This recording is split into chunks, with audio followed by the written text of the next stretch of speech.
আমাদের প্রধান উপদেষ্টা তিনি নিঃসন্দেহে ভালো মানুষ, বিদেশে তার যে সুনাম আছে, কিন্তু দেশের ক্ষেত্রে যখন তিনি দায়িত্ব নিলেন এরপর থেকে দেশের যে আইন শৃঙ্খলা প্রতি ওনার কোনো উদাসীন, এইভাবে দেশ চলতে পারে না।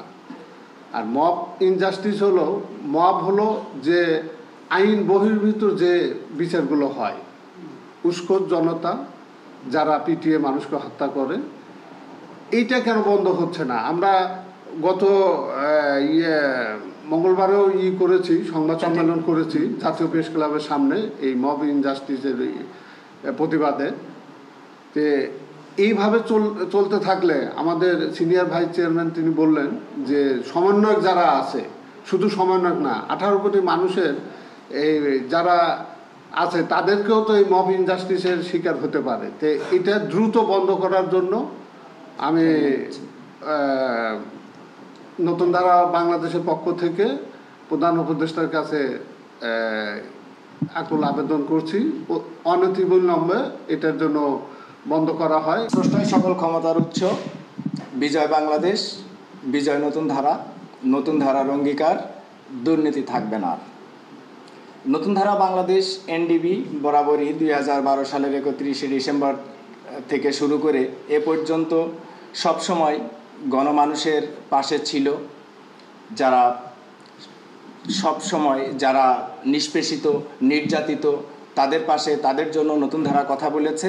এখন বর্তমান সময়ে এসে আমরা দেখছি, আপনি 36 জুলাই বলেন আর 5ই আগস্ট বলেন, যাই বলেন, তারপর থেকে 3 দিন সরকার ছিল না আমাদের দেশে। সেই 3 দিনের কথা বলবো না, তার পরবর্তী সময়ে যদি আপনারা লক্ষ্য করেন দেখবেন যে শত শত মব জাস্টিসের ঘটনা ঘটেছে।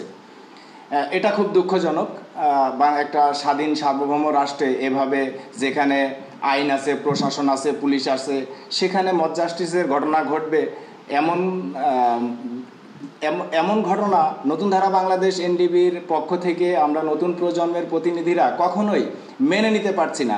আজকে দেখেন প্রিয় সাংবাদিক ভাইয়েরা, আপনারা এখানে রয়েছেন, আপনারাও দেখছেন, আপনারা রাজপথে সবসময় ঝড় বৃষ্টি উপেক্ষা করে, প্রখর রোদ গরম উপেক্ষা করে কিন্তু সংবাদ সংগ্রহের জন্য অক্লান্ত পরিশ্রম করে যাচ্ছেন। সেই সাংবাদিকরাও কিন্তু আজকে নিরাপদ না, কোনো সাংবাদিকই নিরাপদ না। যখনই কোনো সংবাদকর্মীর কোনো কর্মকাণ্ড কারো বিরুদ্ধে চলে যাচ্ছে, তখনই সে এই ধরনের মব জাস্টিসের ঘটনার প্রস্তুতি নিচ্ছে বা এই ধরনের ঘটনা ঘটানোর চেষ্টা করছে। তো শুধু সাংবাদিক নয়, আমরা সাধারণ জনগণদের দেখতে পাচ্ছি কাউকে চুরির অপবাদ দিয়ে, কাউকে ধর্ষণের অপবাদ দিয়ে, এভাবে গণপিটুনি দিয়ে মেরে ফেলবে একটা মানুষকে। মানুষের অন্যায় অপরাধ যেমন আছে, তেমন প্রশাসনও আছে, বিচারও আছে। তো আমরা চাই যে সব কিছু এদেশে আইনি প্রক্রিয়ার মধ্য দিয়ে সব ঘটনাগুলোর সমাধান করা হোক। আমরা কোনোভাবেই মব জাস্টিসের ঘটনা ঘটুক নতুন প্রজন্মের কোনো প্রতিনিধি এটা কখনোই চায় না। এবং বর্তমান সময়ে যিনি আমাদের প্রধান উপদেষ্টা রয়েছেন, উনি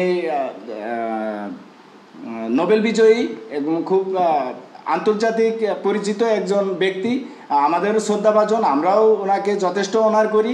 কিন্তু যখন আমার গায়ে পড়বে, আমার পেটে না থাকবে, তখন কিন্তু আসলে ওই শ্রদ্ধার জায়গাটা আমরা আর ধরে রাখতে পারবো না। কারণ আমরা যেটা বলতে চাই নতুন প্রজন্মের পক্ষ থেকে, আমরা আপনার কাছে সুন্দর একটা ক্ষুধা দারিদ্র মুক্ত এবং সমৃদ্ধশালী একটি সোনার বাংলাদেশ বিনির্মাণের দিকে কিভাবে এগিয়ে যাওয়া যায়, সেই চেতনায় উজ্জীবিত হয়ে যেন বাংলাদেশকে তিনি সামনের দিকে এগিয়ে নেন এবং নতুন প্রজন্মকে উনি অন্তত আশ্বস্ত করেন যে আগামীর বাংলাদেশ একটি অবশ্যই ক্ষুধা দারিদ্র্যমুক্ত সমৃদ্ধময় সোনার বাংলাদেশ গঠিত বা প্রতিষ্ঠিত হবে।